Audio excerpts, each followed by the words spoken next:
Regarde cette image. Qu'est-ce que tu vois? Tu vois des ordures, une poubelle, des arbres, une forêt. Quel est le titre du texte qu'on va lire? Très bien. Le titre du texte est « Protégeons la forêt ». D'après l'image et le titre, à ton avis, de quoi on va parler dans ce texte? De la pollution de la forêt? De la protection de la forêt? On saura la réponse en lisant le texte. Je vais lire. Écoute-moi bien.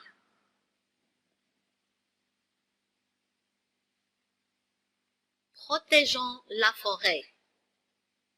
Nous avons la chance d'avoir de belles forêts. Ce sont les poumons verts de la terre. Malheureusement, elles sont souvent menacées. Agissons donc pour protéger nos forêts. Voici quelques actions que nous pouvons faire. Évitons d'allumer le feu dans la forêt. Mettons les ordures dans les poubelles. Respectons les sentiers réservés pour la marche. Ne cassons pas les branches d'arbres. Cherchons les mots difficiles. Tu as trouvé quoi? Moi, j'ai trouvé les mots poumon, menacé, ordure et sentier.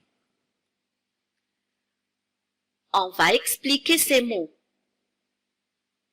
Poumon, ce sont les organes de la respiration.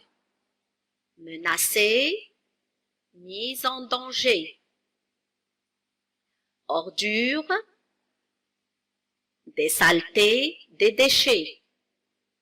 Sentier, le sentier est un chemin étroit qui nous permet de marcher sans écraser les plantes dans la forêt. Que veut dire l'auteur par cette phrase? Les forêts sont les poumons verts de la terre. Il veut dire que les forêts constituent un lieu de vie pour les animaux, que les forêts nous permettent de respirer de l'air ou les forêts nous donnent du bois.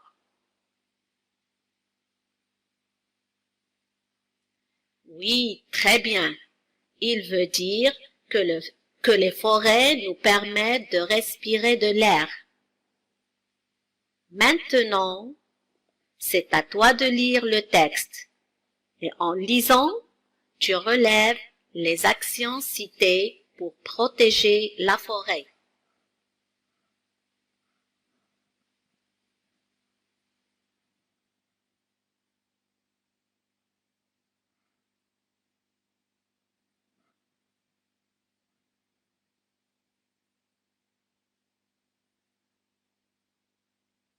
Tu les as relevés? Vérifie si ta réponse est juste. Les actions citées pour protéger la forêt sont éviter d'allumer le feu dans la forêt, mettre les ordures dans les poubelles, respecter les sentiers réservés pour la marche, ne pas casser les branches d'arbres. Lisons ensemble maintenant. Protégeons la forêt. Nous avons la chance d'avoir de belles forêts. Ce sont les poumons verts de la terre. Malheureusement, elles sont souvent menacées. Agissons donc pour protéger nos forêts. Voici quelques actions que nous pouvons faire. Évitons d'allumer le feu dans la forêt. Mettons les ordures dans les poubelles. Respectons les sentiers réservés pour la marche. Ne cassons pas les branches d'arbres. Tu as fait du bon travail, cher élève. Je te laisse te préparer pour la prochaine séance. Cherche d'autres actions qu'on peut faire pour protéger la forêt. Au revoir.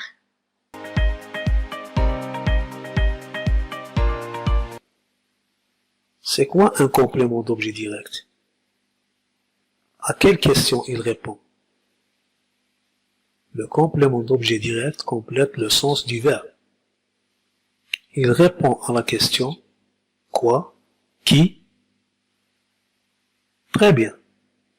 Montre-moi le complément d'objet direct dans cette phrase. Le chat aime les souris. Le complément d'objet direct est les souris. Bravo. Passons maintenant à notre leçon d'aujourd'hui. Observe les phrases suivantes. Est-ce que le chat aime les souris? Oui, le chat aime les souris. Est-ce que les souris aiment le chat? Non, les souris n'aiment pas le chat. Que fait Anis? Anis pose des questions. Et que fait Zineb?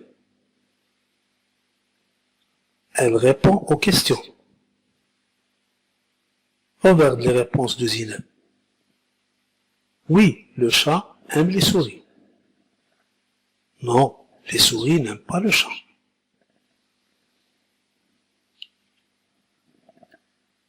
Par quoi elle a répondu dans la première phrase? Elle a répondu par oui. C'est une phrase affirmative. Et dans la deuxième phrase, par quoi elle a répondu? Elle a répondu par non. C'est une phrase négative. Dans la phrase négative, on a mis le verbe aime entre ne et pas. Observe cette phrase. Tu joues encore avec tes amis dans la forêt. C'est une phrase négative ou affirmative? Cette phrase permet de dire oui. Donc c'est une phrase affirmative. On va la rendre négative maintenant. Tu ne joues plus avec tes amis dans la forêt. La phrase est devenue négative. Quel est le mot qui a disparu? Tu l'as trouvé? C'est le mot encore. Et qu'est-ce qu'on a ajouté dans la phrase négative? Oui, on a mis le verbe joue entre ne et plus. Quand on a le mot encore dans une phrase affirmative, on met le verbe entre ne et plus pour la rendre négative.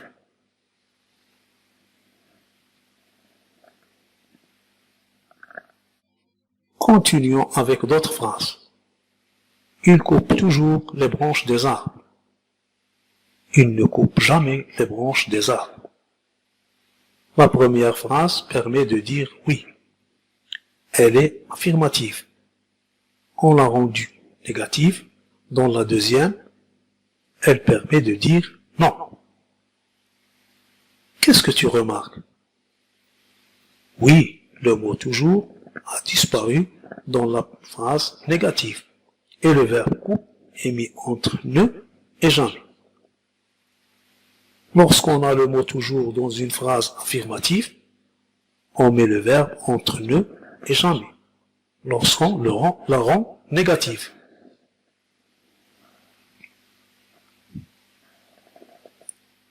En conclusion, la phrase affirmative permet de dire oui.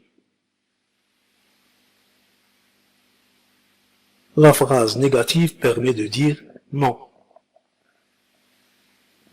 Pour rendre une phrase affirmative négative, on met le verbe entre ne pas, entre ne plus lorsqu'on a encore, entre ne jamais lorsqu'on a toujours.